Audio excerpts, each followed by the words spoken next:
Drivers who turn right on red or their wheels happen to cross these white lines can expect a $158 fine in the mail. A residential assistant for FAMU's Palmetto North complex was arrested after stealing a student's checkbook during the winter break. But starting tomorrow, texting while driving will be another law. You may be breaking if you don't put these things down. Illegal aliens who are high school graduates from Florida will now be sitting in classrooms like this one at the same tuition rate as Florida residents. With the help of House Bill 851, these students will receive a partial tuition waiver.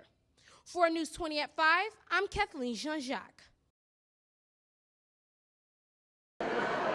FAMU Day at the Capitol granted many FAMU leaders, students, and alumni the opportunity to speak with state legislators. Doris Hicks is a chapter president for Polk County, and she says there needs to be more days like these. It is important that we are visible here on this campus to let them know, everybody know that FAMU is alive, and we need their support, and we always need their financial supporting our university. A day spent to recognize some of FAMU's accomplishments and future plans definitely led to a spirited reception. FAMU Day at the Capitol brought in rattlers striking with energy. There was a performance done by the university's Marching 100, and a speech came from the 11th president of the university, Dr. Elmira Mangum. Alan Williams and Perry Thurston were some of the representatives present at the old historical Capitol.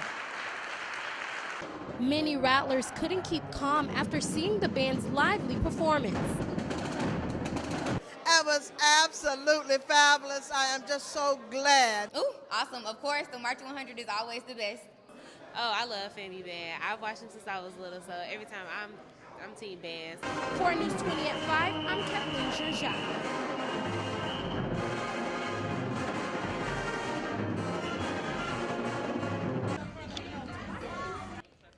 20 minutes after a smoker quits smoking, their heart rate and blood pressure drops.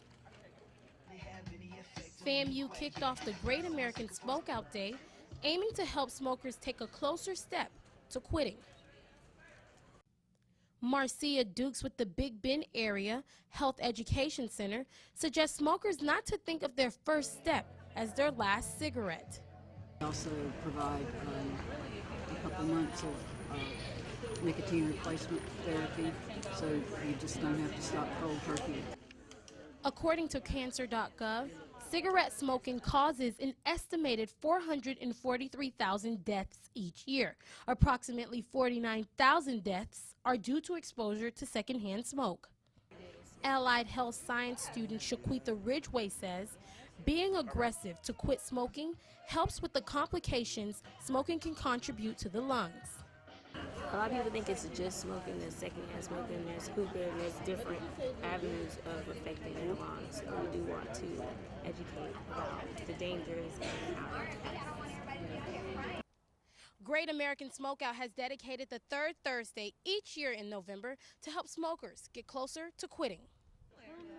According to the Centers for Disease Control and Prevention, lung cancer is the leading cause of cancer death among both men and women in the United States. In Tallahassee, Kethlene Jean-Jacques, FNN. On May 20th, 1902, Cuba gained formal independence from the United States. Gaining their independence didn't mean they'll leave their Cuban dishes behind. Cuban cuisine is often known for their root vegetables like plantains and yuca. One place that is offering traditional Cuban cuisine is Gordo's Restaurant. 17 years ago, Gordo's Restaurant was an actual house. For college students like Emily Hamas, this is the place to be. Well, my freshman year here at FSU, it's a tradition to come after the game, so I came for the first time, and I've been back ever since. Manager Antonio Madre says the food is very close to the owner's heart and home. Two brothers that wanted to start something that wasn't here at the time, give people from Miami a little taste of Miami over here. So. And what's with the name? The brothers are two big guys And in Spanish, gordos means fat, big guy, you know. So it's two fat guys, so that's why gordos. This isn't your typical restaurant. Here at Gordo's, you get authentic Cuban cuisine filled with flavor and tradition. According to Latinfood.com, Cuba was the first and last Spanish colony in the Caribbean. Today, Cuban food still has strong ties to Spanish influences. Cuban food is a combination of Native American, Spanish, African, and Caribbean dishes. In Tallahassee, Kethlene Jean-Jacques, FNN.